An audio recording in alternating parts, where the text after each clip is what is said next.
चलिए, तो अभी हम लोग स्टार्ट करने जा रहे हैं एस ब्लॉक एलिमेंट। तो सबसे पहला हम लोग का जो हेडिंग है ब्लॉक में वो एस ब्लॉक है। और जैसा कि आपको पता है कि ये 11th का भी पोर्शन है, तो सुनना है आपको, ध्यान से सुनिएगा। क्या स्टार्ट होने जा रहा है? S block. और एस ब्लॉक में जैसा कि आप जान रहे हो कि पीरियोडिक टेबल में 4 ब्लॉक होता है, S, P, D and F. अब ये एस पी डी एफ किसके बेसिस पे बात किया जाता है? जैसे कि अगर लास्ट इलेक्ट्रॉन अगर एस सब ऑर्बिट में जाता है तो हम लोग उसे कहते हैं एस ब्लॉक। फिर से मैं बोल रहा हूँ, जरा ध्यान से सुनना कि इफ लास्ट इलेक्ट्रॉन जो होता है इंटर करेगा, अगर enter into S sub orbit में अगर इंटर किया, then you will have to say कि so this is the S block. तो वैसे को आपको क्या नाम देना है? एस ब्लॉक नाम देना है। फिर से बोल रहे हैं, अगर लास्ट इलेक्ट्रॉन का इंसर्शन हो रहा है अगर एस सब ऑर्बिट में, तो आपको कहना है एस ब्लॉक। अब जैसे कि आप जान रहे हो कि एस के बारे में आप जानते हो कि एस के पास जो ऑर्बिटल होता है वो एक ऑर्बिटल होता है। एस के पास कितने ऑर्बिटल होते हैं? एक। और हमें ये भी पता है कि एक ऑर्बिटल में मैक्सिमम इलेक्ट्रॉन का जो बहु कैपेसिटी होता है वो 2 इलेक्ट्रॉन का कैपेसिटी होता है। तो एस के पास ऑर्बिटल की अगर बात की जाए तो आपको बोलना है कि एक ऑर्बिटल होता है और एक ऑर्बिटल में मैक्सिमम कितने इलेक्ट्रॉन रह सकते हैं? 2। तो उसके बेसिस पे अगर हम बात करें तो जो एस है वो एस सब ऑर्बिट जो है, एस ब्लॉक जो है, एस ब्लॉक को 2 भाग में डिवाइड किया जाता है। एस ब्लॉक का क्लासिफिकेशन 2 भाग में होता है। पहला क्लासिफिकेशन होता है जिसको कहते हैं 1A ग्रुप, और यही 1A ग्रुप को हम लोग एक और नाम से जानते हैं, अल्कली मेटल के नाम से जानते हैं। इसी 1A ग्रुप को क्या कहा जाता है बोलो? अल्कली मेटल कहा जाता है। जबकि वो दूसरा जो होता है वो 2A ग्रुप होगा। 2A ग्रुप का मतलब हो गया कि ये हो गया अल्कलाइन अर्थ मेटल। एक बार फिर से मैं आपको बता दूं कि अगर लास्ट इलेक्ट्रॉन इंटर कर रहा है एस सब ऑर्बिट में तो वो आपका एस ब्लॉक होगा, अगर पी में इंसर्शन हो रहा है तो पी ब्लॉक होगा, और लास्ट में अगर लास्ट इलेक्ट्रॉन अगर डी में जा रहा है तो वो डी ब्लॉक होगा। तो उसके बेसिस पे अगर दो तरह का एस ब्लॉक में 2 पार्ट होता है। एक होता है 1A ग्रुप जिसका नाम क्या होता है? अल्कली मेटल, और दूसरा होता है 2A ग्रुप जिसको कहते हैं हम लोग अल्कलाइन अर्थ मेटल कहते हैं। तो अगर आपसे किसी ने पूछा कि बताओ एस ब्लॉक में कितना पार्ट होगा, तो आपको जवाब में ये देना है कि एस ब्लॉक का 2 पार्ट होता है, 1A group and 2A group. 1A को अल्कली मेटल कहते हैं और 2A को क्या नाम दिया जाता है? Alkaline earth metal. This one is your alkali metal and this one is your alkaline earth metal. तो वैसे ही अगर आपसे फिर से मैं बोल रहा हूँ, ध्यान से सुनना। अगर जैसे कि आप जान रहे हो कि एस, हर एक के बारे में हम लोग पढ़े हैं कि एस के पास जो ऑर्बिटल होता है वो ऑर्बिटल एक होता है। पी के पास कितना डब्बा होता है? 3 होता है। डी के पास 5 ऑर्बिटल होता है, और एफ की बात करें तो 7 ऑर्बिटल होता है।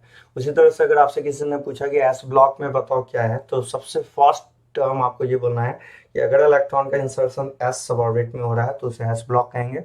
अब एस ब्लॉक का 2 पार्ट है, 1A group, 2A group. 1A कह रहे हैं अल्कली मेटल को, 2A कह रहे हैं अल्कलाइन अर्थ मेटल को।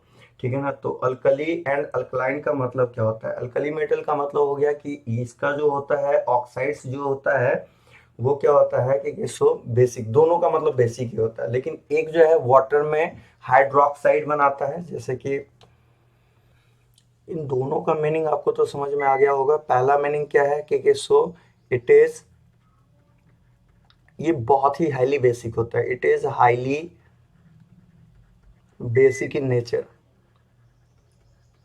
Basic in nature. बाबू ये जो है ये हाईली बेसिक नेचर का होता है। क्या? इसका ऑक्साइड, इट्स ऑक्साइड की बात करते हैं। अल्कली मेटल का जो 1A ग्रुप का जो ऑक्साइड होता है वो क्या होता है? हाईली बेसिक होता है, और ये डिजॉल्व हो जाता है वाटर में एंड फॉर्म करता है hydroxide, and dissolve in water, dissolve in water to form hydroxide. एक एक कर करके फिर से हम लोग बात कर ले। सबसे पहले मैंने आपको क्या बोला कि सो अगर आप एस ब्लॉक की बात करते हो तो एस ब्लॉक में 2 ग्रुप है, एक अल्कली मेटल, दूसरा अल्कलाइन अर्थ मेटल। अल्कली और अल्कलाइन दोनों का मतलब होता है कि इसका ऑक्साइड्स कैसा होगा, बेसिक होगा। दूसरी बात, ये हाईली बेसिक होता है अल्कली का।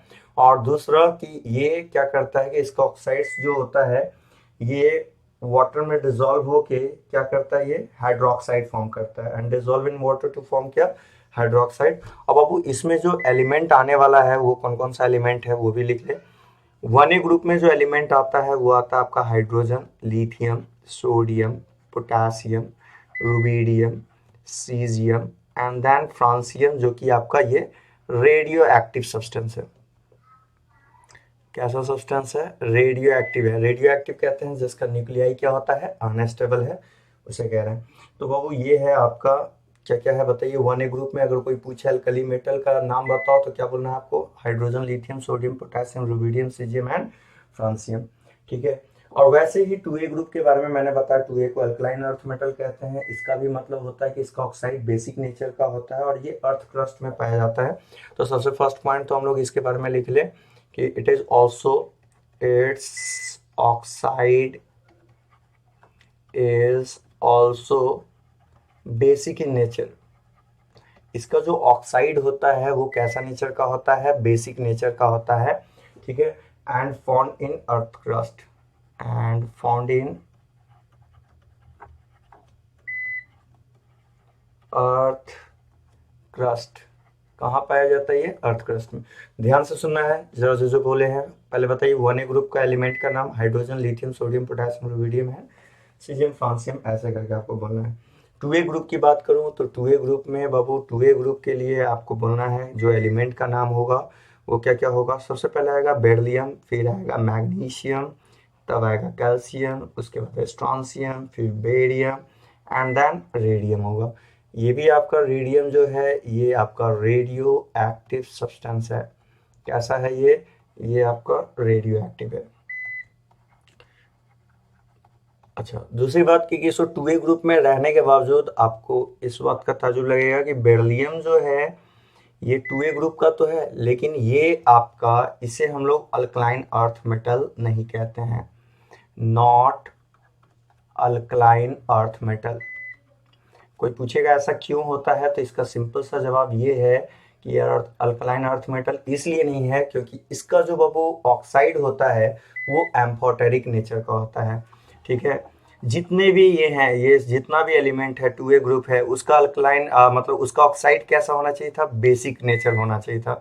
लेकिन बाबू आपको बता दें कि बेरिलियम जो है ये not alkaline earth metal because it's oxide is amphoteric in nature. It's oxide is कैसा नेचर का है, एम्फोटेरिक नेचर का है। और एम्फोटेरिक नेचर कहने का मतलब क्या होता है, एम्फोटेरिक नेचर का मतलब हो गया कि इसके ऑक्साइड में दोनों नेचर होगा, एसिडिक भी होगा और बेसिक नेचर भी होगा। जबकि आपको बता दूं कि अल्कलाइन अर्थ मेटल का मतलब होता है सिर्फ और सिर्फ एक नेचर रखना। वो कैसा नेचर होना चाहिए था, बेसिक। लेकिन इसमें कितने नेचर आ गए, दो आ गए। कौन कौन सा आ गया, एसिडिक भी और बेसिक भी। तो ये एम्फोटेरिक नेचर है। एम्फोटेरिक का मतलब क्या होता है, मीन्स इसका मीन होता है, मतलब इसका ये है कि ये एसिडिक भी है एज वेल एज बेसिक भी है।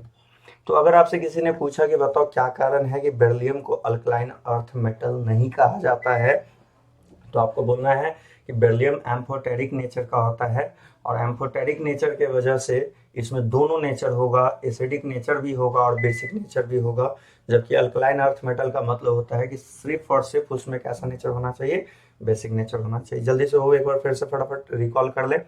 हम लोग ने देखा कि एस ब्लॉक कहते किसे हैं, अगर लास्ट इलेक्ट्रॉन इंटर कर रहा है एस सब ऑर्बिट में तो वो एस ब्लॉक होगा। ऑर्बिटल की बात करो आप तो एस के पास दो ऑर्बिटल होता है। और हमने जाना है कि हम लोग जानते हैं कि एस में एक ऑर्बिटल में मैक्सिमम दो इलेक्ट्रॉन रहता है। तो अगर मान लो कि एक ऑर्बिटल है, अगर सिंगल इलेक्ट्रॉन ही है तो वो होगा 1A ग्रुप। और अगर एक डब्बा में एक ऑर्बिटल में एस सब ऑर्बिट में दोनों इलेक्ट्रॉन है तो वो होगा आपका 2A ग्रुप होगा। ठीक है। अब 1A ग्रुप में आता है आपका अल्कली मेटल, 2A ग्रुप को कहते हैं अल्कलाइन अर्थ मेटल। अगेन फिर से बोल रहा हूँ, अगर आपसे कोई पूछे कि बताओ कौन सा ऐसा अल्कलाइन अर्थ मेटल है या कौन सा ब्लॉक एलिमेंट है जो कि आपका अल्कलाइन अर्थ मेटल नहीं है, दे दिया मैग्नीशियम, कैल्शियम, ठीक है, स्ट्रोंशियम बेरिलियम भी दिया हुआ है, तो आपको बेरिलियम मारना है। क्यों? कारण इसका सिंपल सा है, बेरिलियम का नेचर होता है एम्फोटेरिक, और एम्फोटेरिक का मतलब सिंपल सा मीनिंग होता है, एम्फोटेरिक का मतलब होता है जिसमें दोनों नेचर होल्ड हो रहा हो, एसिडिक भी और बेसिक नेचर भी। तो जल्दी से बताइए, एस ब्लॉक में आपने कितना भाग में डिवाइड किया? 2, 1A 2A। 1A का नाम क्या हुआ? अल्कली मेटल, 2A का नाम अल्कलाइन अर्थ मेटल। दोनों का मतलब होता है ये बेसिक नेचर का ऑक्साइड्स होगा। लेकिन एक जो होता है ये क्या होता है कि वाटर में डिजोल्व होके हाइड्रोक्साइड फॉर्म करता है। अल्कली मेटल वाटर में डिजोल्व होके क्या फॉर्म करता है?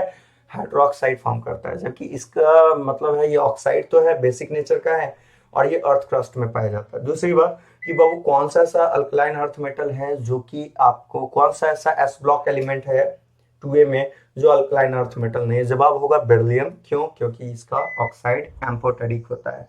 और आप जैसे कि जानते हो कि एस ब्लॉक में आपका अल्कलाइन अर्थ मेटल का मतलब होता है कि उसका ऑक्साइड कैसा होना चाहिए? बेसिक होना चाहिए। तो ये था बाबू।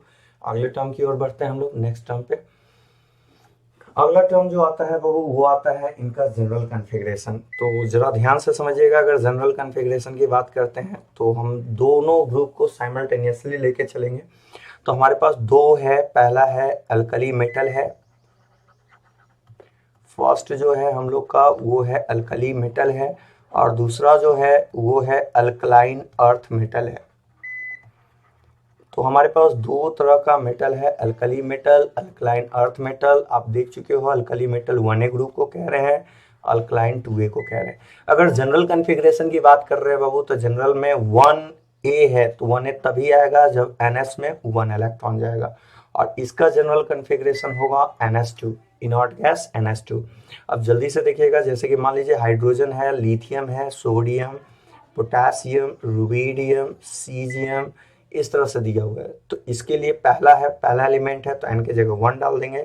1s1 फर्स्ट पीरियड का है, n का मतलब ये होता है पीरियड नंबर है, तो n का मतलब पीरियड नंबर है। तो आप बताओ ये हाइड्रोजन फर्स्ट पीरियड का है 1s1, लिथियम सेकंड का है 2s1, इसके लिए क्या लिखेंगे? 3s1, इसका वैलेंस सेल है ये सब।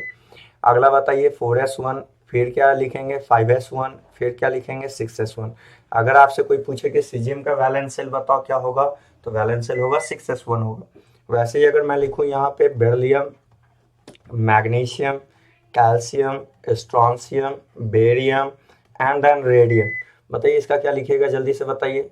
बेरिलियम आप जैसे कि जान रहे हो बेरिलियम कौन सा में है, तो बेरिलियम आपका आ जाएगा एटॉमिक नंबर वाइज। अगर हम बात करते हैं तो इसका एटॉमिक नंबर कितना होता है? 4 होता है। तो क्या लिखोगे? 1s2 2s2 लिखोगे। तो यहाँ से आ जाओ 2s2, फिर इसमें लिखो 3s2, फिर इसमें लिखो 4s2, फिर इसमें लिखो 5s2, फिर 6s2 एंड देन 7s2। तो बाबू इस तरह से होता है। अगर लास्ट इलेक्ट्रॉन एस में जा रहा है तो एस ब्लॉक है, एस में अगर सिंगल इलेक्ट्रॉन जाएगा तो वो होगा अल्कली मेटल, और अगर एस में 2 इलेक्ट्रॉन जा रहा है तो वो होगा अल्कलाइन अर्थ मेटल होगा। तो यहाँ से ओवरऑल कंक्लूजन में अगर आप बात करो तो फर्स्ट पॉइंट की बेरिलियम के बारे में पढ़ लिए, क्या पढ़े? Not alkaline earth metal. पहला पॉइंट तो ये देखा हमने, अल्कलाइन अर्थ मेटल नहीं है, point number first. Point number second कि NS1 कॉन्फ़िगरेशन किसका है? अल्कली मेटल का है, और NS2 कॉन्फ़िगरेशन किसका है? अल्कलाइन अर्थ मेटल का है।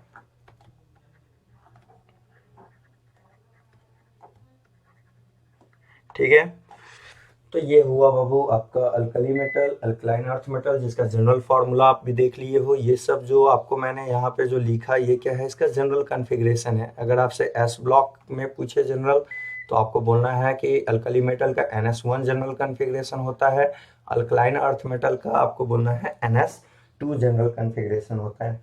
ठीक है, अब बहु कुछ कुछ टर्म्स पे बात करने वाले हैं, जैसे रेडियाई, ये सब पे बात करेंगे। तो आइए सबसे पहले हम लोग बात करने जा रहे हैं एटॉमिक रेडियाई का।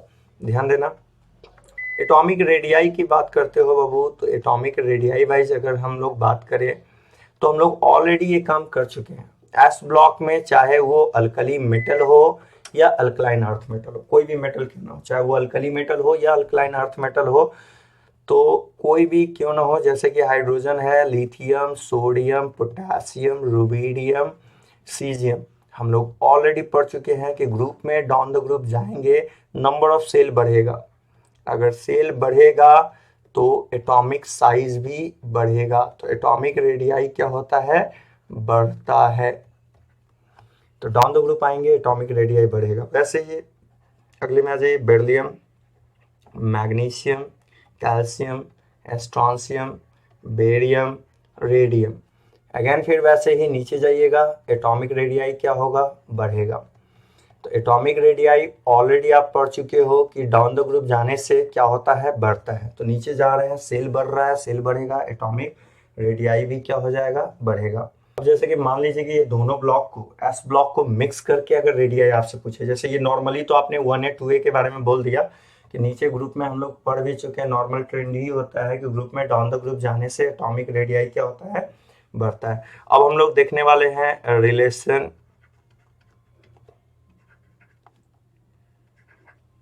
Of atomic radii. Atomic radii का रिलेशन देख रहे हैं किसके लिए, alkali metal and alkaline earth metal. Alkali metal and alkaline earth metal.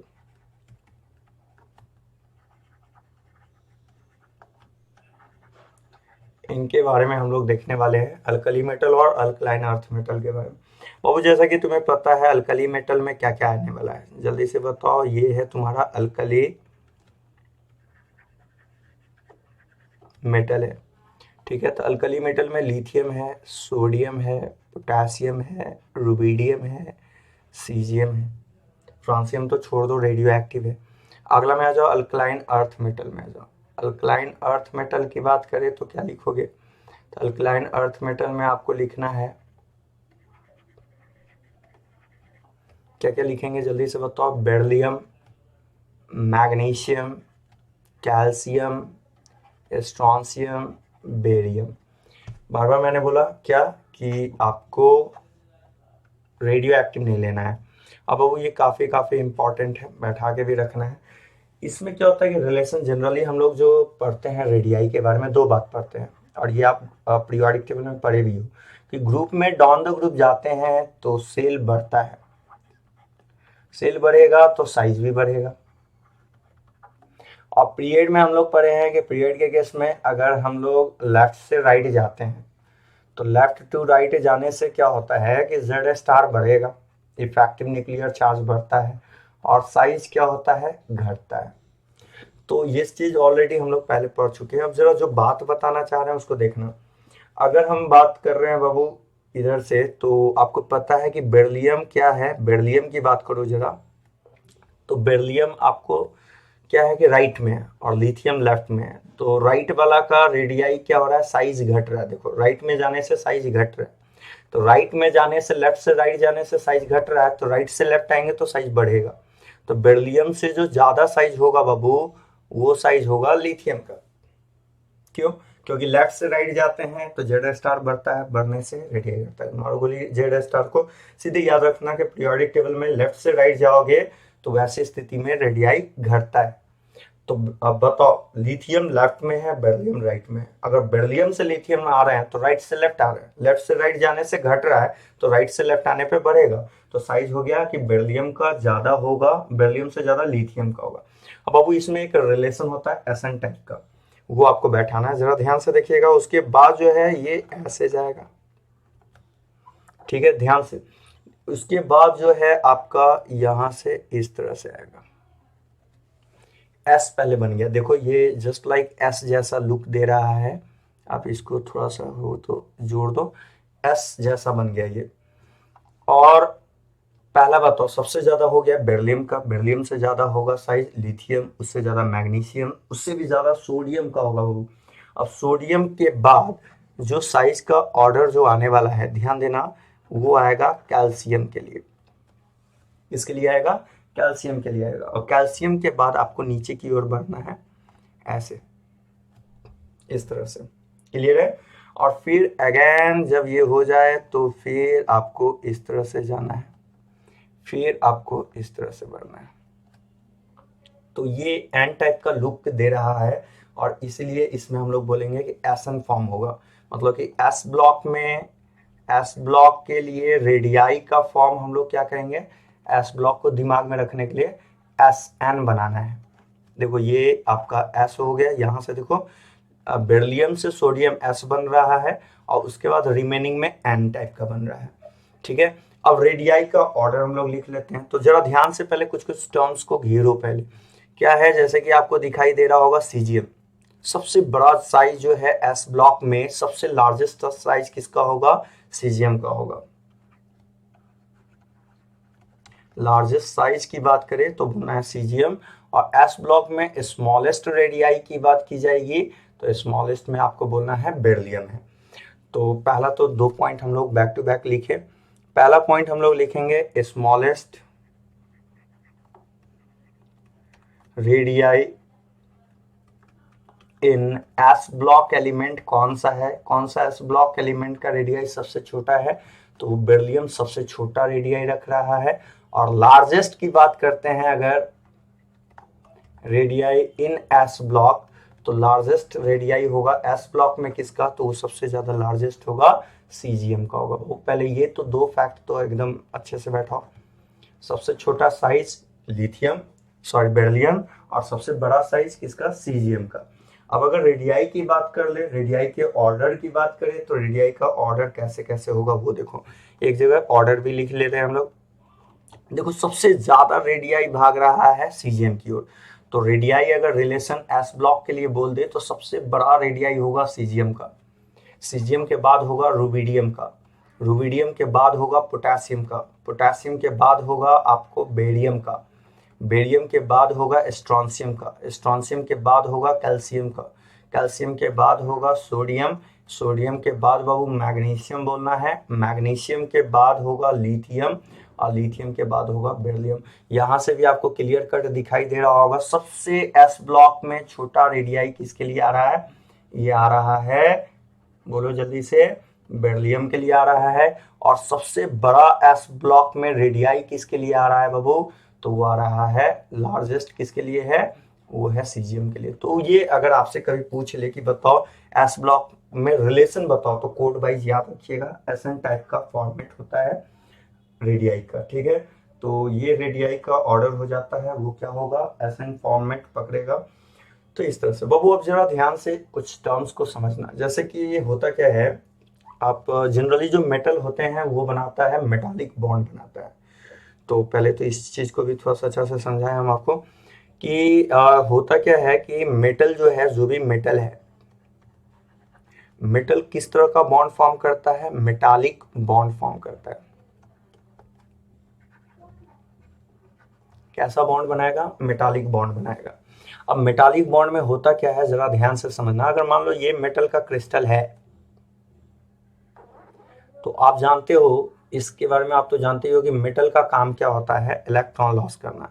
अगर मेटल इलेक्ट्रॉन लॉस करेगा तो वो इलेक्ट्रॉन बाहर नहीं, वो सरफेस पे ही रहेगा, उस क्रिस्टल में ही मेटल इलेक्ट्रॉन रहेगा। ठीक है, मान लो ये मेटल है, मेटल ने क्या किया, इलेक्ट्रॉन लॉस किया।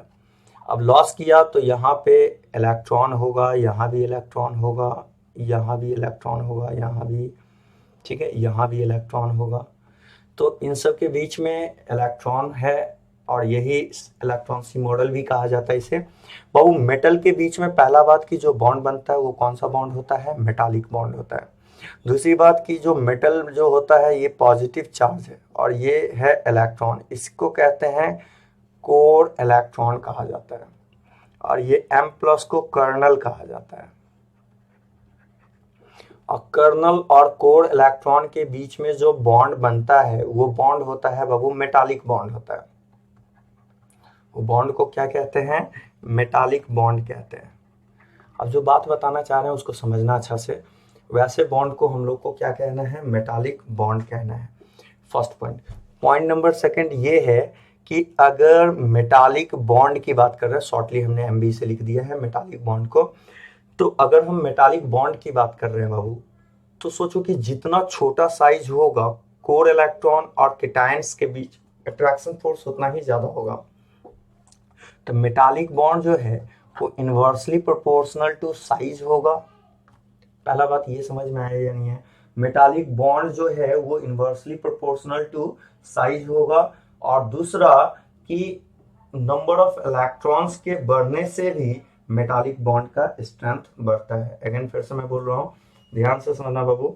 सबसे पहला कि जितना छोटा साइज होगा मेटालिक बॉन्ड का स्ट्रेंथ उतना ही ज़्यादा होगा, और डायरेक्टली होगा नंबर ऑफ वैलेंस इलेक्ट्रॉन। जितना ज़्यादा वैलेंस इलेक्ट्रॉन होगा उतना ज़्यादा चार्ज होगा, उतना ही ज़्यादा फोर्स ऑफ अट्रैक्शन होगा, और मेटालिक बॉन्ड का स्ट्रेंथ भी बढ़ जाएगा। तो इस तरह से अगर हम लोग बात करें तो मेटालिक बॉन्ड में पहला दो फैक्टर याद रखना है आपको, एक तो साइज के साथ इन्वर्सली है, और नंबर ऑफ वैलेंस इलेक्ट्रॉन के साथ कैसा रिलेशन है, डायरेक्टली है। अब आप कॉमन सेंस लगाओ, आपके पास जो है एस ब्लॉक में कितने एलिमेंट हैं ये बताओ, सॉरी एस ब्लॉक का कितना पार्ट है पहले ये बताओ। तो एस ब्लॉक का आप बोलोगे हमसे कि सर दो पार्ट है, पहला है 1A, 1A को कह रहे हैं अल्कली मेटल,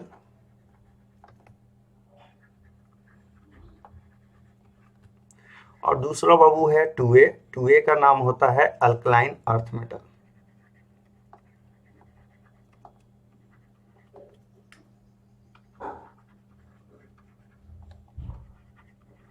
अब थोड़ा सा दिमाग लगाना है अच्छा से, और सोचो आप कि अगर हम बात कर रहे हैं 1A ग्रुप का, तो 1A ग्रुप में आप बोलोगे सिंगल इलेक्ट्रॉन है, जबकि अगर मैं बात करूं 2A ग्रुप का, तो 2A में बोलोगे दो इलेक्ट्रॉन है। अच्छा ये बताना कि इसमें वैलेंस इलेक्ट्रॉन कितना है, एस में कितना इलेक्ट्रॉन दिखाई दे रहा है, वैलेंस इलेक्ट्रॉन इसमें 1 है। जबकि अगर मैं इसकी बात करूं तो इसमें वैलेंस इलेक्ट्रॉन बोलोगे कि सर इसमें वैलेंस इलेक्ट्रॉन 2 है। अब जैसा कि आपको पता है कि वैलेंस इलेक्ट्रॉन बढ़ेगा तो मेटालिक बॉन्ड का स्ट्रेंथ भी बढ़ेगा, तो वैलेंस इलेक्ट्रॉन के बढ़ने से मेटालिक बॉन्ड का स्ट्रेंथ बढ़ेगा।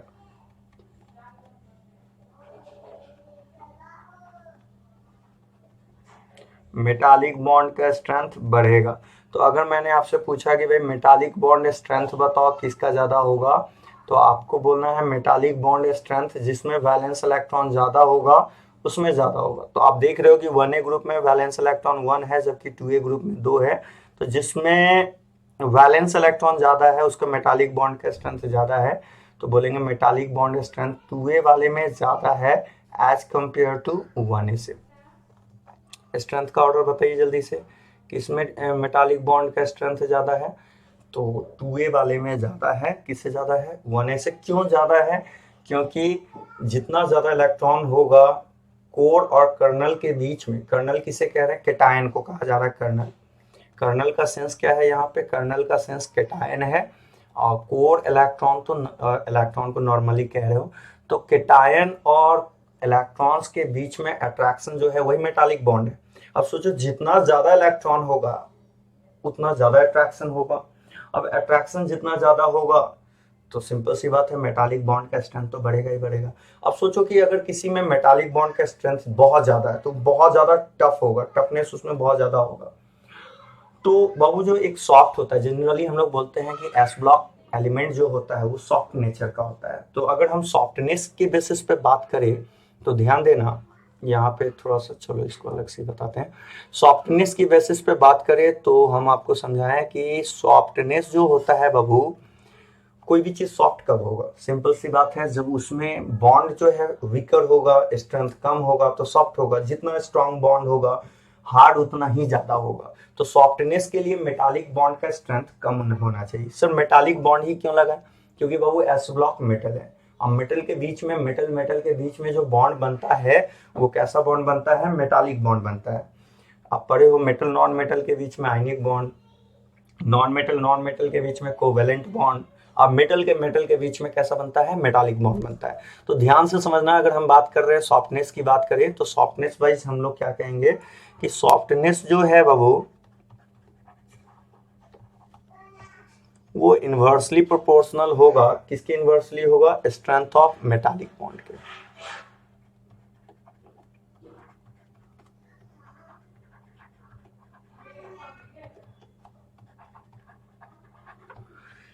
सॉफ्टनेस जो है वो इन्वर्सली है स्ट्रेंथ ऑफ मेटालिक बॉन्ड के। तो पहला तो 1 बाय 1 हम लोग बात करें तो सबसे पहला तो स्ट्रेंथ ऑफ मेटालिक बॉन्ड की बात करें तो स्ट्रेंथ ऑफ मेटालिक बॉन्ड आपने पढ़ा कि sir strength of A metallic bond दो बात पे डिपेंड कर रहा है। पहला तो कि साइज के साथ इसका रिलेशन इन्वर्सली है और वैलेंस इलेक्ट्रॉन के साथ इसका रिलेशन डायरेक्टली है। इस वजह से हम लोग कहेंगे कि स्ट्रेंथ वाइज हमें पता है कि 1A ग्रुप का स्ट्रेंथ ज़्यादा होता है 2A से। एमबी स्ट्रेंथ की बात कर रहे हैं, मेटालिक बॉन्ड के स्ट्रेंथ की बात कर रहे हैं। और अगर मेटालिक बॉन्ड का स्ट्रेंथ 1A में ज्यादा है 2A से, 1A कह रहे हैं अल्कली मेटल, 2A कह रहे हैं अल्कलाइन अर्थ मेटल को, तो अगर 1A में मेटालिक बॉन्ड का स्ट्रेंथ ज्यादा है 2A से, तो जिसमें मेटालिक बॉन्ड का स्ट्रेंथ ज्यादा होगा वो हार्डेस्ट नेचर का होगा, और जिसमें मेटालिक बॉन्ड का स्ट्रेंथ कम होगा वो सॉफ्ट होगा। और यही कारण सोडियम को पता भी है आपको कि सॉफ्ट आराम से नाइफ से हम लोग कट कर लेते हैं। क्यों? क्योंकि बहुत हाईली सॉफ्ट नेचर का होता है। मेटालिक बॉन्ड का नेचर जो है उसमें मेटालिक बॉन्ड बन रहा है। दूसरी बात की स्ट्रेंथ वाइज आप बात करो तो 2A से ज्यादा सॉफ्ट होगा कौन सा? 1A। तो भाई मेटालिक बॉन्ड का स्ट्रेंथ 1A का ज्यादा है 2A से। सॉरी उल्टा लिख दिए हम, यहाँ पे थोड़ा सा इसको चेंज कीजिए। अगर हम लोग मेटालिक बॉन्ड की बात कर रहे हैं तो मेटालिक बॉन्ड वाइज आप बोलोगे कि जिसमें कोर इलेक्ट्रॉन्स ज्यादा होगा उसमें मेटालिक बॉन्ड का स्ट्रेंथ ज्यादा होगा, तो 2A ज्यादा है। और सॉफ्टनेस कौन ज्यादा होगा? तो सॉफ्टनेस नेचर जो है वो आपका 1A का ज्यादा सॉफ्टनेस होगा। किससे ज्यादा होगा? 2A वाले से ज्यादा होगा। तो कौन ज्यादा सॉफ्ट नेचर रख रहा है? तो सॉफ्ट नेचर रख रहा है 1A। 1A ग्रुप एलिमेंट जो है ज्यादा सॉफ्ट नेचर है, किससे? 2A से। पहला पॉइंट तो ये। दूसरा पॉइंट बाबू कि अगर मान लो कि हम बात कर रहे हैं अल्कली मेटल की, अल्कली मेटल की बात करें तो अल्कली मेटल में आपका आने वाला क्या क्या है? Lithium, sodium, potassium, rubidium, caesium. नीचे की ओर जाओगे तो साइज बढ़ेगा। ध्यान से सुना, साइज बढ़ेगा तो एमबी घटेगा, मेटालिक बॉन्ड का स्ट्रेंथ घटेगा, और स्ट्रेंथ के घटने से सॉफ्टनेस बढ़ेगा। तो पूछ लेगी रुबिडियम और सीजियम में कौन ज्यादा सॉफ्ट है? तो सिंपल सी बात है, रुबिडियम सीजियम में साइज सीजियम का ज्यादा है, उसमें मेटालिक बॉन्ड का स्ट्रेंथ कम होगा। मेटालिक बॉन्ड का स्ट्रेंथ कम होगा तो आप सिंपल वे में बोल सकते हो कि सीजियम ज्यादा होगा। अच्छा, हार्डेस्ट वाइज बात कर लेते हैं हम लोग। हार्डेस्ट कौन और ये कौन? तो आपको पता है कि पूरे एस ब्लॉक में अगर बात करें तो हम लोग एस ब्लॉक में एक क्राइटेरिया पढ़ लिए हैं कि साइज में अगर स्मॉलेस्ट साइज की बात की जाए तो स्मॉलेस्ट साइज है बेरिलियम का, और अगर लार्जेस्ट साइज की बात की जाए तो लार्जेस्ट साइज है किसका है बोलो? लार्जेस्ट साइज सीजियम का है। आपने क्या देखा है, आपने क्या पढ़ा कि जिसका साइज छोटा होगा, एटॉमिक साइज जिसका छोटा होगा, कम होगा, एटॉमिक साइज जितना कम होगा उसमें मेटालिक बॉन्ड का स्ट्रेंथ उतना ज्यादा होगा, और मेटालिक बॉन्ड का स्ट्रेंथ बढ़ने से सॉफ्टनेस घटता है। इस कारण बेरिलियम जो है बाबू एस ब्लॉक में हार्डेस्ट नेचर होगा। अगर हम एस ब्लॉक वाइज बात करें तो आपको पता है जो एटॉमिक साइज में छोटा, आप सीधे ऐसे बैठा लो कि मेटालिक बॉन्ड स्ट्रेंथ की बात कर रहे हैं तो जिसका मेटालिक एटॉमिक साइज छोटा उसका मेटालिक बॉन्ड ज्यादा, मेटालिक बॉन्ड स्ट्रेंथ ज्यादा होगा तो ज्यादा टफ होगा, यानी सॉफ्टनेस बहुत कम होगा। तो सबसे छोटा साइज बेरिलियम का है।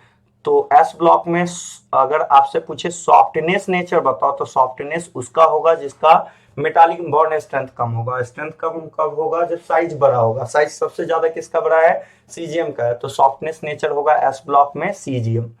और हार्डेस्ट कौन होगा एस ब्लॉक में? अगर हार्डेस्ट पूछा जाए कौन होगा तो हार्डेस्ट आपको बोलना है बेरिलियम। ये कुछ इंफॉर्मेशन है बाबू एस ब्लॉक के रिगार्डिंग। अगर आपसे पूछे तो आप ऐसे बोलोगे कि सबसे ज्यादा हार्डेस्ट है हमारा बेरिलियम और सबसे सॉफ्टेस्ट है सीजियम। कोई पूछेगा क्यों भाई बेरिलियम एस ब्लॉक में क्यों सबसे ज्यादा हार्डेस्ट है? बोलना कि सबसे छोटा साइज एस ब्लॉक में होता है बेरिलियम का, अल्कली अल्कलाइन में, और जिसका एटॉमिक साइज छोटा होगा उसमें मेटालिक बॉन्ड का स्ट्रेंथ ज्यादा होगा, और मेटालिक बॉन्ड के स्ट्रेंथ के बढ़ने से सिंपल सी बात है सॉफ्टनेस घटता है, उस वजह से ऐसा होगा। क्लियर है? तो बाबू इस तरह से आपको वर्क करना है। अब आगे की ओर बढ़ते हैं, नेक्स्ट टर्म को देखते हैं। चलिए ध्यान दीजिएगा एक बात को जो बोलना चाह रहे हैं हम लोग। अब एस ब्लॉक वाइज ही सीधे बात करते हैं। अब एस ब्लॉक बोल रहे हैं तो आपके दिमाग में दोनों चीज आ जाना चाहिए, अल्कली मेटल भी है और अल्कलाइन अर्थ मेटल भी। बाबू जैसा कि जान रहे हो मान लो ये ग्रुप है हमारा, वर्टिकल कॉलम को तो ग्रुप कहते हैं। ग्रुप में अगर आप डाउन द ग्रुप जाते हो तो डाउन द ग्रुप जाने से क्या होगा, डाउन द ग्रुप जाने से एटॉमिक साइज बढ़ता है, बढ़ता है। अब एक टर्म आता है बाबू हाइड्रेशन, एक टर्म आता है हाइड्रेटेड रेडियाई। पहले तो हाइड्रेटेड रेडियाई के बारे में जानो। एक टर्म आता है हाइड्रेटेड रेडियाई।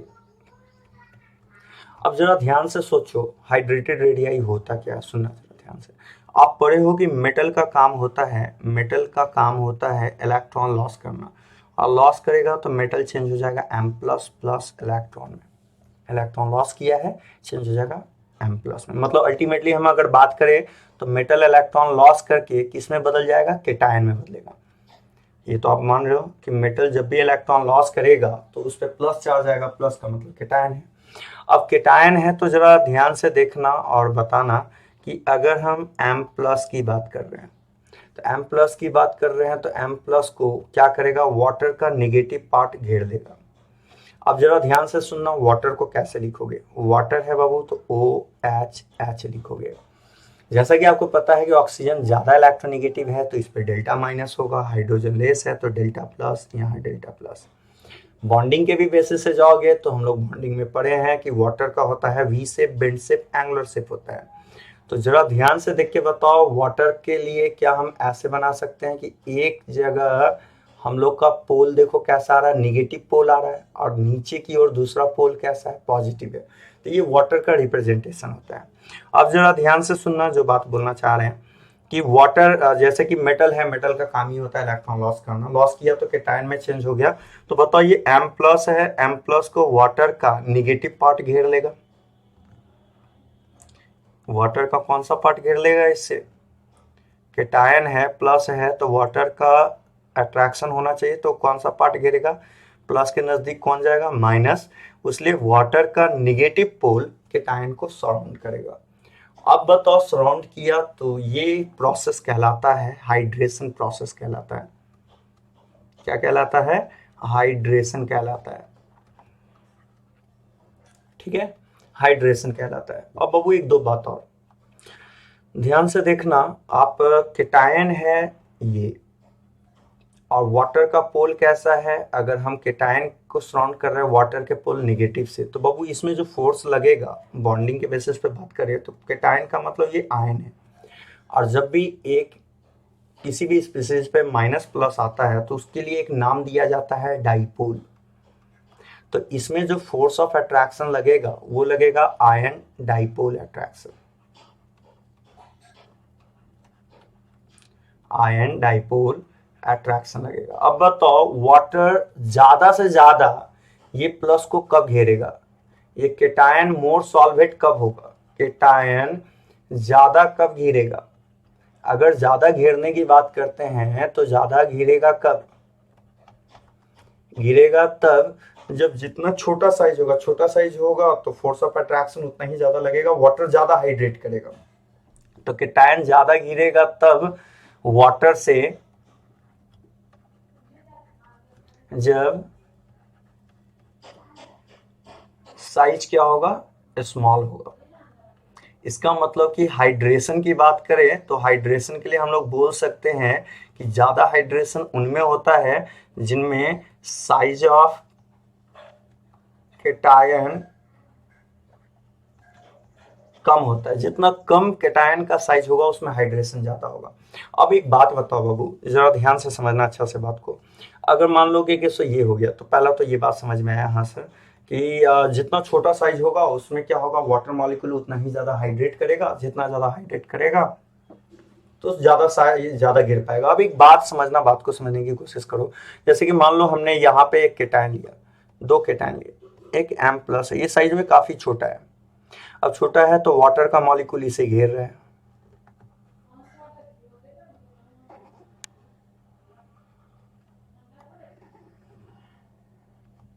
बाबू जो ये लेयर मैंने बनाया है इसको, जो ये आपको सर्किल दिखाई दे रहा है ये वाटर लेयर है। और आप अभी देखे भी हो कि जब भी केटायन रहता है तो मेटल का काम ही होता है इलेक्ट्रॉन लॉस करना। और हाइड्रेशन जब करवाते हैं, हाइड्रेशन का मतलब जब भी केटायन को अगर आप वाटर में डाल रहे हो तो क्या होगा कि सो वाटर मॉलिक्यूल उस केटायन के को चारों तरफ से घेरना स्टार्ट कर देगा। क्यों? क्योंकि केटायन पे प्लस चार्ज है और वाटर का निगेटिव पोल उसे घेर लेगा। अब घेरेगा तो बताओ जरा ध्यान से कि ये देखो घेर के ये फैल चुका है, मोटा हो चुका है, साइज बढ़ चुका है। तो जितना ज्यादा हाइड्रेशन होगा साइज उतना ही ज्यादा होगा। तो वाटर लेयर बन रहा है, मतलब कि अगर हम ऐसे कह सकते हैं कि हाइड्रेशन अगर बढ़ेगा,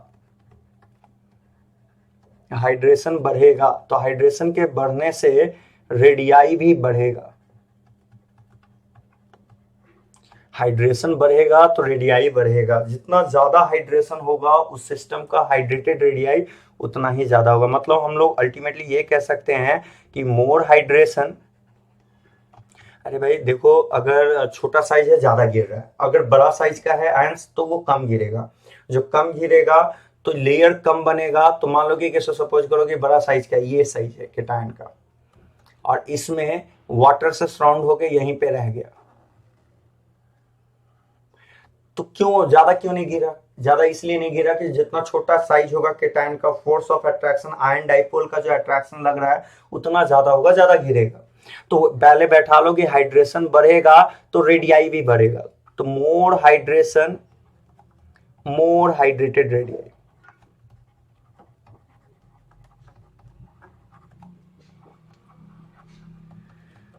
अब जरा ध्यान से समझना, अब जो बात बोलना चाह रहे हैं, ग्रुप की बात करते हो भाई मेरे, तो ग्रुप में क्या होगा? ग्रुप में आप जैसा कि जान रहे हो कि नीचे जाओगे, ग्रुप में डाउन द ग्रुप जाओगे तो साइज बढ़ेगा। अब हम लोग बोल दें कि हाइड्रेटेड रेडियाई जो होता है, हाइड्रेशन जो आप पढ़े हो, कि हाइड्रेशन के बारे में क्या पढ़े हो, hydration inversely proportional to size होता है। तो ग्रुप में नीचे जाओगे तो साइज बढ़ेगा, नॉर्मली आपको पता है। साइज बढ़ेगा तो साइज के बढ़ने से हाइड्रेशन का उल्टा रिलेशन है, तो हाइड्रेशन घटेगा। और हाइड्रेशन अगर घटेगा तो हाइड्रेटेड रेडियाई भी घट जाएगा।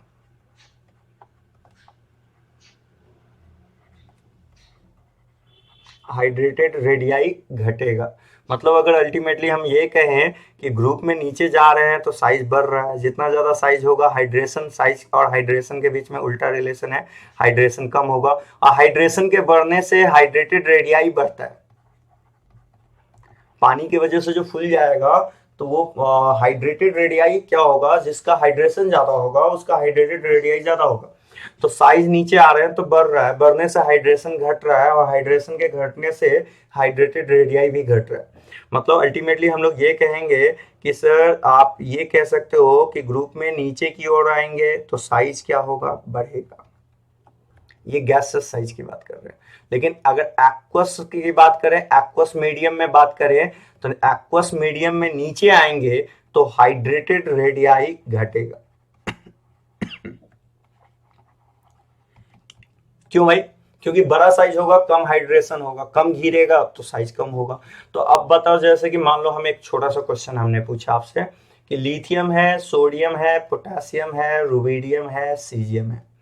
नॉर्मली रेडियाई की बात करेंगे तो आप सिंपली बोलोगे कि साइज नीचे क्या होता है, एटॉमिक साइज ग्रुप में बढ़ता है। लेकिन अगर मैंने यहीं पे एक छोटा सा क्वेश्चन और आपसे पूछ लिया कि लिथियम ले लो, सोडियम ले लो, पोटेशियम ले लो, रुबिडियम ले लो, सीजियम ले लो, तो आपका जवाब ये होगा कि सर नीचे आओगे, अगर हाइड्रेटेड रेडियाई की बात कर रहे हैं तो हाइड्रेटेड के बारे में क्या कहोगे? सो देखो नीचे आ रहे हैं सर, साइज बढ़ेगा, नॉर्मल जो साइज होता है वो बढ़ेगा, साइज के बढ़ने से हाइड्रेशन घटेगा और हाइड्रेशन के घटने से हाइड्रेटेड रेडियाई घटेगा। तो hydrated radii down the group क्या होता है, घटता है। तो एक्वस मीडियम में अगर रेडियाई पूछे, हाइड्रेटेड रेडियाई किसके लिए होगा, एक्वस मीडियम के लिए, तो एक्वस मीडियम में रेडियाई पूछे तो रेडियाई का ऑर्डर हो जाएगा, सबसे जो छोटा साइज होगा वो वाटर से घिर के उतना ही ज्यादा फैल जाएगा, ठीक है ना। तो छोटा साइज वाला ज्यादा फैलेगा तो उसका हाइड्रेटेड रेडियाई ज्यादा होगा। रेडियाई ज्यादा होने की वजह से सबसे ज्यादा रेडियाई होगा आपका लिथियम, तब होगा सोडियम, तब होगा पोटेशियम, तब होगा रुबिडियम एंड देन होगा सीजियम। लेकिन अगर हम नॉर्मल बात कर रहे हैं गैसेस फेज में, हमने एक्वस का बात ही नहीं किया है, तो नॉर्मली जो आप पढ़े हो डाउन द ग्रुप जाते हो तो सबसे ज्यादा सीजियम, तब रुबीडियम, तब पोटासियम, तब सोडियम, तब लिथियम। अब चलिए, अब जो जो पॉइंट है उसको एक बार फिर से अच्छे से समराइज करते हैं। जैसा कि क्या क्या अभी हम लोग क्या पढ़े, हमने पढ़ा कि सर M प्लस है तो M प्लस जैसे ही H2O के साथ जाएगा तो ये बनाएगा M प्लस एक्वस, और इसका जो रेडियाई कहलाएगा वो कहलाएगा हाइड्रेटेड रेडियाई कहलाएगा। अब सिंपल सी बात है, हाइड्रेटेड रेडियाई है तो हाइड्रेटेड कब होगा, जब वाटर से घिरेगा। वाटर से घिरने का प्रोसेस क्या होता है, हाइड्रेशन होता है। तो जिसमें ज्यादा हाइड्रेशन होगा वो वाटर से ज्यादा घिरेगा तो ज्यादा फूल जाएगा, तो रेडियाई ज्यादा हो जाएगा। और जिसमें हाइड्रेशन कम होगा उसका रेडियाई कम होगा। तो सबसे फर्स्ट फैक्टर तो देखिए कि हाइड्रेशन के साथ साइज का रिलेशन इनवर्सली है। साइज का कैसा रिलेशन है, इनवर्सली है। मतलब कि हम बोले तो अब देखो एक लाइन में आप जो बात बोलने वाले हैं उसको समझना, साइज बढ़ेगा, हाइड्रेशन घटेगा। हाइड्रेशन घटेगा तो हाइड्रेटेड रेडियाई घटेगा। अब एक बात बताओ, हाइड्रेशन से क्या हो गया कि ज्यादा घिर गया है। हाइड्रेशन से क्या हुआ कि मोर सराउंड हो चुका है वाटर से, मोर सराउंड बाय H2O। जितना ज्यादा हाइड्रेट है वो वाटर से उतना ही ज्यादा सराउंड हो चुका है, और जो ज्यादा घेर चुका है। अच्छा एक बात बताओ, दो पर्सन है, मूव करना है, कौन फास्टली मूव करेगा, जो ज्यादा किसी बंदे से घिरा हुआ है सो, या जो नहीं घिरा हुआ है सो। सिंपल सी बात है, जो ज्यादा घिरा हुआ है उसको मूव करने में डिस्टर्बेंस ज्यादा होगा तो वो कम मूव कर पाएगा। तो पहले बैठाइए कि हाइड्रेशन जिसमें ज्यादा है, तो ज्यादा हाइड्रेशन है मतलब ज्यादा घिर चुका है, और घिरा हुआ पर्सन कम मूव कर पाएगा। तो हाइड्रेशन के बढ़ने से मोबिलिटी क्या होता है, मोबिलिटी घटता है। तो हाइड्रेशन और मोबिलिटी में रिलेशन कैसा हो गया, इनवर्सली। अब सोचो कि आयन का मोबिलिटी आप पढ़े हो, कंडक्शन का बहुत सारा होता है, चार्ज कैरियर, फ्री इलेक्ट्रॉन्स भी होता है, आयंस भी होता है। तो अब सोचो कि मोबिलिटी घट गया है। अब फिर से मैं बोल रहा हूँ, ध्यान से सुनना, एग्जाम्पल लेके भी समझा रहे हैं तुमको। सबसे पहला आप ये तो बात समझ में आया कि जो ज्यादा घेर चुका है वो मोबिलिटी का मतलब मूव करने में उससे ज्यादा डिस्टर्बेंस होगा, तो मोबिलिटी घटेगा। अब सोचो मोबिलिटी घट रहा है मतलब आयन का फ्लो घट चुका है। यदि आयन का फ्लो घट चुका है तो आप पढ़े हो इलेक्ट्रिकल कंडक्शन आयन के फ्लो के वजह से होता है। तो मोबिलिटी अगर घटेगा तो कंडक्टिविटी भी घटेगा। तो जल्दी से आप पहले तो ये काफी काफी इंपॉर्टेंट रिलेशन है बाबू, इसको बैठाना है। जैसे एक छोटा सा क्वेश्चन के में दे रहे हैं, हमने बोला कि Na प्लस है, हमारे पास K प्लस है। हम एक नॉर्मल वे में बोल रहे हैं कि इन एक्वस मीडियम, आपको सारा चीज बताना है। सबसे पहले एक एक कर करके चलिए। अगर हम साइज फैक्टर से नॉर्मल साइज वाइज जा रहे हैं तो नॉर्मल साइज वाइज हमें पता है कि Na प्लस से ज्यादा साइज होगा K प्लस का। Na प्लस से ज्यादा साइज किसका होगा बोलो, K प्लस का ज्यादा साइज होगा। तो Na प्लस से अगर ज्यादा K प्लस का साइज होगा तो जिसका साइज ज्यादा होगा उसमें हाइड्रेशन कम होगा। तो हाइड्रेशन का ऑर्डर बताओ, देखते जाना। जिसका साइज कम उसमें हाइड्रेशन ज्यादा, तो हाइड्रेशन Na प्लस में ज्यादा होगा K प्लस से। हाइड्रेटेड रेडियाई बताओ, तो हाइड्रेटेड रेडियाई देखे हैं कि जो पानी से ज्यादा घिर गया वो ज्यादा फूल जाएगा पानी के वजह से, तो उसका हाइड्रेटेड रेडियाई ज्यादा होगा। तो जिसका हाइड्रेशन ज्यादा होगा उसका हाइड्रेटेड रेडियाई ज्यादा होगा, तो Na प्लस का ज्यादा होगा। हमने बोला मोबिलिटी बताओ, मोबिलिटी का मतलब मूवमेंट का वे बताओ, कौन फास्ट मूव करेगा। तो मोबिलिटी वाइज अगर बात कर रहे हैं तो जो ज्यादा घिर चुका है उसमें मोबिलिटी नॉर्मल सी बात है वो कम होगा, और जो कम घिरा है उसमें मोबिलिटी ज्यादा होगा। तो अब बताओ हाइड्रेशन सबसे ज्यादा किस में हो गया है, हाइड्रेशन सबसे ज्यादा है K में, तो ज्यादा घिर चुका है। जो ज्यादा घिर चुका है उसको मूव करने में ज्यादा डिफिकल्ट होगा, और जो कम घिरा है वो आसानी से मूव करेगा। तो मोबिलिटी की बात करते हो तो जिसमें कम हाइड्रेशन होगा, कम हाइड्रेशन मतलब कम घिरा हुआ तो ज्यादा फास्टली मूव करेगा। तो कम हाइड्रेशन है किसमें, पोटेशियम में है। तो मोबिलिटी वाइज हम लोग बोलेंगे K प्लस का ज्यादा मोबिलिटी होगा Na प्लस से। मोबिलिटी बढ़ेगा तो कंडक्टिविटी भी बढ़ेगा। तो कंडक्टिविटी का ऑर्डर बता दो, किसका ज्यादा होगा कंडक्टिविटी, K+ का ज़्यादा होगा। किससे ज़्यादा होगा? Na+ से। क्लियर है? तो इस तरह से बाबू हम लोग सोचते हैं सारे को। अब जरा ध्यान से आप जो टर्म्स है उसको एक बार फिर से रिकॉल कर लेते हैं। तो बैठा लीजिए, साइज छोटा, ज़्यादा घिरेगा तो हाइड्रेशन ज़्यादा होगा। गिरना ही हाइड्रेशन है, हाइड्रेशन ज़्यादा होगा। और जो चीज़ घिर चुका है, वाटर जिसमें ज़्यादा समा गया, तो वाटर की वजह से फूल चुका है, पानी भरा फूल गया है। फूला तो हाइड्रेटेड रेडियाई, जिसमें ज़्यादा घिरेगा उसका हाइड्रेटेड रेडियाई ज़्यादा होगा। ज़्यादा घिर चुका है तो मूव करने में मोटा इंसान ज़्यादा फास्टली मूव नहीं कर सकता है। तो हाइड्रेटेड रेडियाई ज़्यादा है Na+ का, मतलब ज़्यादा मोटा हो चुका है, तो उसमें मोबिलिटी कम होगा। जो कम घिरा है उसमें मोबिलिटी ज़्यादा होगा। कंडक्टिविटी की बात करते हैं, कंडक्टिविटी K+ का ज़्यादा होगा Na+ से। ठीक है, अब बात कर रहे हैं बाबू, जैसा कि आपको पता है S ब्लॉक एलिमेंट मेटल होता है। मेटल में क्या होता है? फ्री इलेक्ट्रॉन्स होता है, जिस वजह से कंडक्टिविटी होता है। तो alkali metal and alkaline earth metal दोनों गुड कंडक्टर इलेक्ट्रिसिटी का होगा, हीट एंड इलेक्ट्रिसिटी का। लेकिन अगर आप बात करते हो 1A 2A में, तो 2A का स्ट्रेंथ ज्यादा होगा, क्योंकि 2A में वैलेंस इलेक्ट्रॉन 2 है, वहां 2 इलेक्ट्रॉन मूव कर रहा है। इलेक्ट्रॉन चार्ज कैरियर वहां 2 है, और 1A में एक चार्ज कैरियर में इलेक्ट्रॉन को फ्री इलेक्ट्रॉन्स 1 है। ज्यादा फ्री इलेक्ट्रॉन होगा, कंडक्शन ज्यादा होगा। तो अगर हम कंडक्टिविटी की बात करें तो कंडक्टिविटी के बेसिस पे हम लोग बोलेंगे कि कंडक्टिविटी सबसे ज्यादा जो होगा बाबू 2A का ज्यादा होगा। किससे ज्यादा होगा? 1A से। अगर आपसे कोई पूछे कि कौन ज्यादा कंडक्टिंग नेचर का है, तो आपको बोलना है 2A ग्रुप ज्यादा होगा कंडक्टिंग नेचर का। किससे? 1A ग्रुप से। क्यों भाई? कारण तो 2A में वैलेंस इलेक्ट्रॉन कितना है?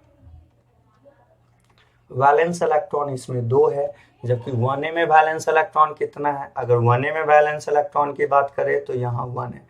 ज्यादा वैलेंस इलेक्ट्रॉन होगा तो मोर कंडक्शन होगा, कम वैलेंस इलेक्ट्रॉन होगा तो उसमें कंडक्टिविटी भी क्या होगा? कम होगा। ठीक है, अगले टर्म पे बात करते हैं बाबू, जरा ध्यान से समझना। नेक्स्ट टर्म आता है फोटो इलेक्ट्रिक इफेक्ट के बारे में, लेकिन उससे पहले जो टर्म्स बताए हैं एकदम अच्छे तरीका से बैठा लीजिए। आज के क्लास में हम लोग क्या क्या पढ़ लिए हैं ओवरऑल। सबसे पहला बताया कि एस ब्लॉक, एक बार शॉर्टली रिवाइज कर ले। एस ब्लॉक में 2 पार्ट, 1A 2A। 1A को क्या कह रहे हैं? Alkali metal. 2A को क्या कह रहे हैं? Alkaline earth metal. बेरिलियम को छोड़ के। बेरिलियम को क्यों छोड़ के? क्योंकि बेरिलियम जो है वो एम्फोटेरिक नेचर का है, और एम्फोटेरिक नेचर का है जिस वजह से क्या होगा? इसका नेचर एसिडिक और बेसिक दोनों होगा। अल्कलाइन अर्थ मेटल का मतलब होता है जिसमें सिर्फ और सिर्फ बेसिक नेचर हो, उस वजह से 2A ग्रुप को छोड़ देना है। उसके बाद 2A ग्रुप को छोड़ने के बाद आगे की ओर अगर बात करें हम लोग, तो हमने देखा है कि रेडियाई डाउन द ग्रुप बढ़ेगा। ठीक है, फिर मिक्स ट्रेंड देखे, एसएन टाइप का फॉर्मेट पकड़ रहा है उसमें।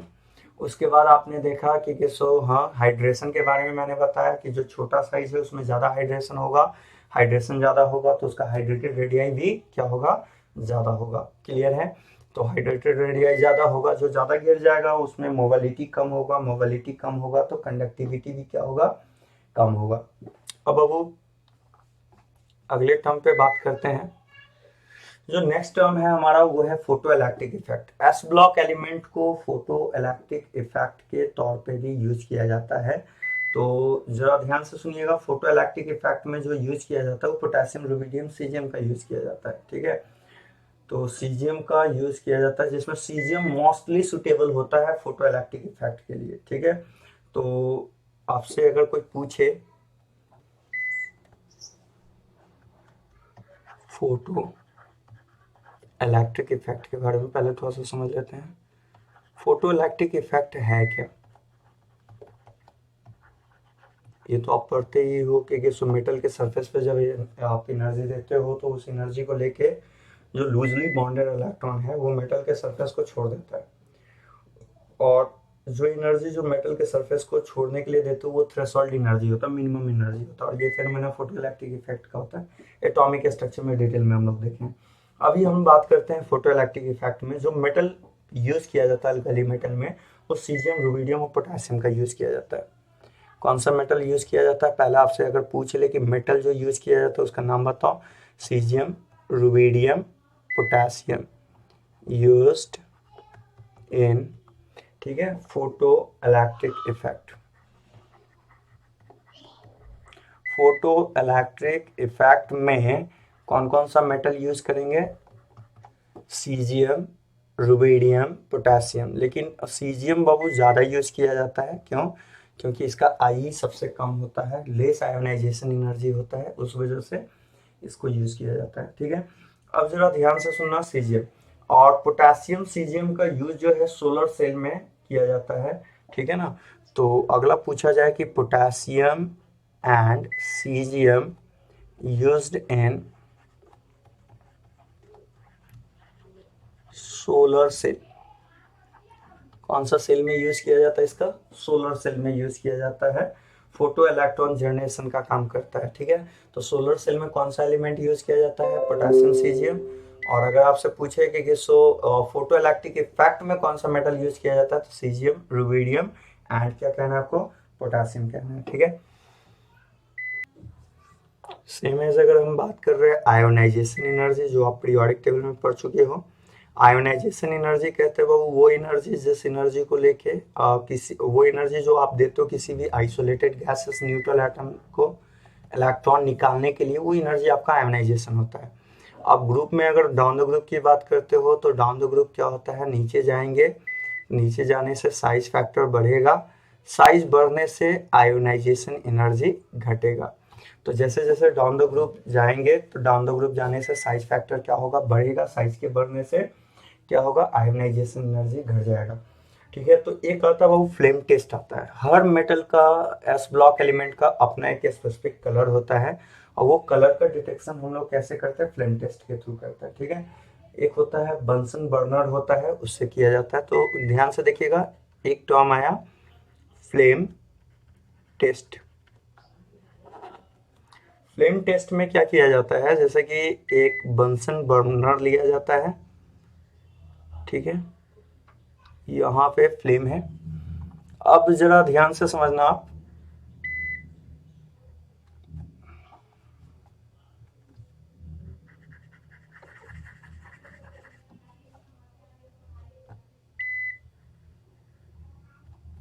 ठीक है, और यहाँ पे क्या किया जाता है कि प्लैटिनम के वायर में, प्लैटिनम का वायर लिया जाता है। ये वायर जो होता है वो प्लैटिनम का होता है, ठीक है ना, नॉन रिएक्टिव नेचर का होता है। क्योंकि मेटल का क्या किया जाता है कि मेटल का पेस्ट प्लैटिनम का जो है एक तरह से वायर होता है, यहाँ पे इस जगह पे मेटल के पेस्ट को लगा के और फ्लेम में ले जाया जाता है। ठीक है, ये आपका फ्लेम है,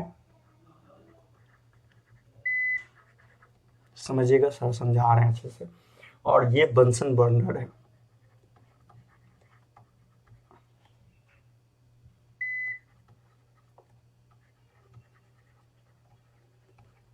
ठीक है, प्लैटिनम का वायर है, ये यूज किया जाता है। तो बाबू देखो, इसमें होता क्या है कि फ्लेम टेस्ट में, during flame test, during flame test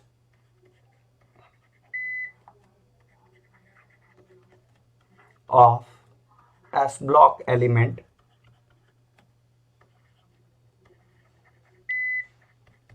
some color observe होता है। अब वो कौन कौन सा कलर ऑब्जर्व होता है वो देखना है हमें।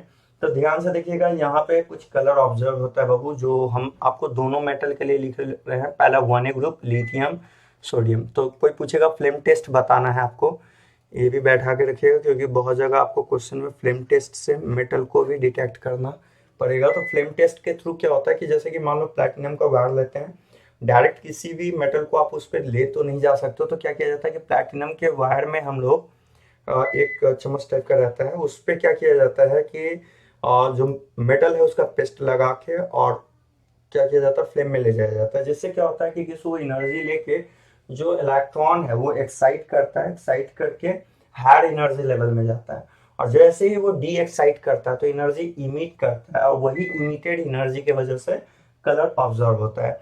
तो जरा ध्यान से देखना, वो फ्लेम टेस्ट में किसका कौन कौन सा कलर है, जैसे लिथियम है, सोडियम है, पोटासियम, रुबिडियम, यहाँ सीजियम है।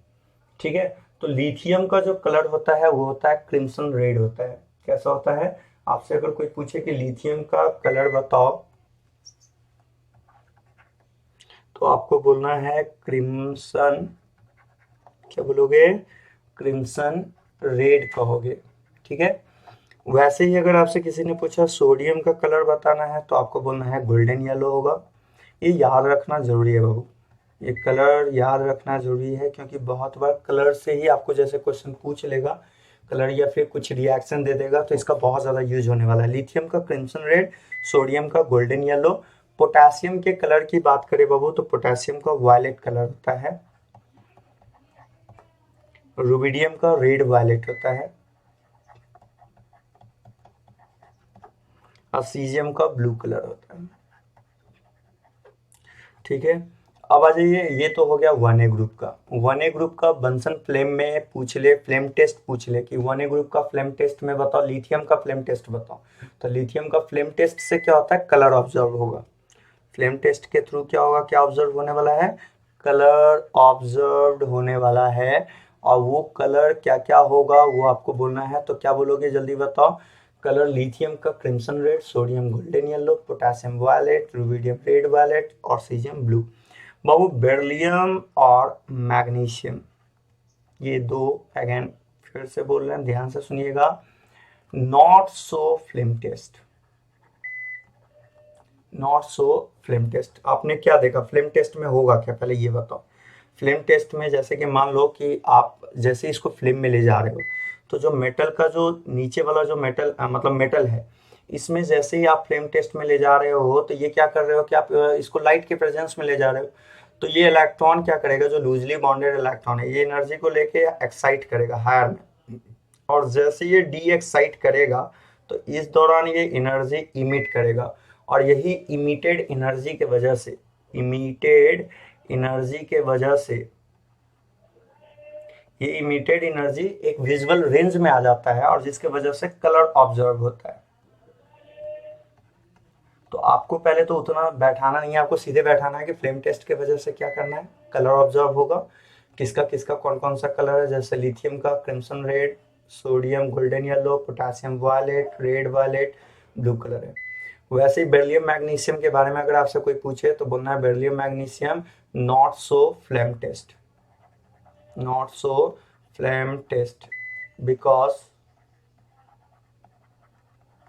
इट्स आयोनाइजेशन एनर्जी जो होता है, इसका आयोनाइजेशन एनर्जी जो होता है वो बहुत हाई होता है, ठीक है ना।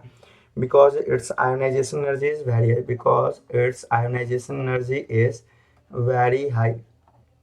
और देखो जो भी फ्लेम टेस्ट दिया वो क्या किया है, एक्साइट किया है, मतलब लोअर एनर्जी से हायर में गया है। तो इसमें हाई आयोनाइजेशन के वजह से नो एक्साइटेशन होता है, और एक्साइटेशन नहीं होगा, अगर एक्साइट नहीं कर पाएगा, नो एक्साइट इलेक्ट्रॉन, और अगर इलेक्ट्रॉन एक्साइट नहीं कर पाएगा तो कलर ऑब्जर्व नहीं होगा। क्योंकि आप देख रहे हो जो भी मेटल अगर कलर दे रहा है फ्लेम टेस्ट में, तो उसका सबसे बड़ा बड़ा रीजन है कि वो जैसे आपने कलर लाइट दिया तो लोअर से हायर में गया, हायर से जब वो रीबैक किया लोअर में तो उस दौरान एनर्जी इमिट किया, और वही इमिटेड एनर्जी की वजह से कलर ऑब्जर्व हुआ। तो बेरिलियम मैग्नीशियम काफ़ी इंपॉर्टेंट है, बैठा लीजिए कि बेरिलियम मैग्नीशियम फ्लेम टेस्ट नहीं देता है। क्यों नहीं देता है, तो सीधा एक line due to high ionisation energy. और अगला अगला जरा ध्यान से देखिएगा, कैल्शियम की बात कीजिएगा बाबू तो कैल्शियम का होता है ब्रिक रेड। कैल्शियम का कलर कैसा होता है, ब्रिक रेड होता है। उसी तरह से स्ट्रॉन्शियम का डार्क रेड होता है, और बेरियम का होता है एप्पल ग्रीन होता है, ठीक है। तो ये कुछ कलर होता है जो बाबू आपका फ्लेम टेस्ट हो गया। तो एक बार जल्दी से पूरा शुरू से रिकॉल कर दे रहे हैं। सबसे पहले एस ब्लॉक पर है, अगर last electron S sub orbit में जा रहा है तो वो आपका एस ब्लॉक होगा, जिसमें दो पार्ट था 1A 2A। 1A को कहा अल्कली मेटल, 2A को कहा alkaline earth metal. Alkali metal, alkaline earth metal, alkali metal में आपका कौन कौन सा एलिमेंट है वो भी आपने देखा, अल्कलाइन में क्या है वो भी देखा आपने। बेरिलियम को अल्कलाइन अर्थ मेटल क्यों नहीं कहते हैं, इसका सिंपल सा कारण है, बेरिलियम एक्चुअली क्या होता है, बेरिलियम 2A ग्रुप का है, और 2A ग्रुप का मीनिंग है अल्कलाइन अर्थ मेटल, जिसका मतलब होता है वो बेसिक नेचर होना चाहिए। और बेरिलियम एम्फोटेरिक नेचर होता है, एम्फोटेरिक का मतलब एसिडिक बेसिक दोनों नेचर रख रहा है, उस वजह से बेरिलियम को अल्कलाइन अर्थ मेटल नहीं कहेंगे। फिर नीचे आपने देखा डाउन द ग्रुप आ रहे हो, साइज बढ़ रहा है, कुछ मिसलेनियस ट्रेंड भी बताएं, मेटालिक बॉन्ड के बारे में बताएं, सॉफ्टनेस के बारे में बताएं। हमने बताया कि so alkali metal alkaline earth metal में, अल्कलाइन अर्थ मेटल के पास वैलेंस इलेक्ट्रॉन ज़्यादा है, मेटालिक बॉन्ड का स्ट्रेंथ ज़्यादा होगा तो जिसमें बॉन्ड ज़्यादा स्ट्रेंथेबल है उतना ही ज़्यादा हार्ड होगा तो सॉफ्टनेस घट जाएगा। फिर आपने हाइड्रेशन के बारे में पढ़ा, हाइड्रेटेड रेडियाई के बारे में पढ़ा, और उसके बाद हम लोग फोटो इलेक्ट्रिक इफेक्ट के बारे में पढ़े हैं। फिर फ्लेम टेस्ट के बारे में पढ़े हैं। फ्लेम टेस्ट में एक बड़ा इंपॉर्टेंट पॉइंट है, बेरिलियम मैग्नीशियम फ्लेम टेस्ट नहीं दे रहा है। क्यों नहीं दे रहा है? क्योंकि उसका आयोनाइजेशन बहुत ज़्यादा हाई होता है। तो होने से क्या दिक्कत है? दिक्कत ये है कि बाबू कोई भी एलिमेंट में कलर आने के लिए इलेक्ट्रॉन का एक्साइट होना जरूरी है, और जब आयोनाइजेशन हाई है तो इलेक्ट्रॉन निकलेगा ही नहीं, तो एक्साइट कहाँ से होगा, और उस वजह से कलर नहीं आ पाता है। ठीक है, तो आज के लिए इतना ही, तब तक के लिए नमस्कार।